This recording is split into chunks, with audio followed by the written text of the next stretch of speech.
এইখানে যে ফুল বাগান হচ্ছে, এখানে যে স্যাররা যে ফুলের বাগান তৈরি করতেছে, সেই বাগান সম্পর্কে আমাদের একজন সিনিয়র শিক্ষক এখানে হাজির হয়েছেন।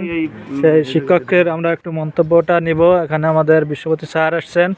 স্যার, আপনার এই যে এখানে যে বাগান হচ্ছে, এই যে ঘেরা বেড়া দিয়ে ফুলের বাগান দেখতে পাচ্ছেন, এই বাগানটা কেমন হচ্ছে, কেমন কি করতে হবে, এই পরিচর্যাটা কেমন কিভাবে করা ঠিক মতো হচ্ছে কিনা আপনি একটু আমাদেরকে একটু বলেন।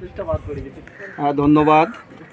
আসলে এই বাগান করার যে পরিকল্পনা, এটা খুব সুন্দর একটা উদ্যোগ। আমাদের বাকর সাহেবরাবাদ মাধ্যমিক বিদ্যালয়ের শিক্ষকবৃন্দ সকলে মিলে হেড স্যারের সহযোগিতায় আমরা যে সিদ্ধান্ত নিয়েছি, সেই সিদ্ধান্তের আলোকে আমাদের এই ফুলের বাগান করার একটা প্রকল্প নেওয়া হয়েছে। এটা নিশ্চয়ই পরিবেশ বান্ধব এবং এটা আমাদের পরিবেশের জন্য খুবই সহায়ক এবং সেই সাথে আমাদের একটা বিনোদনের মাধ্যম হিসেবে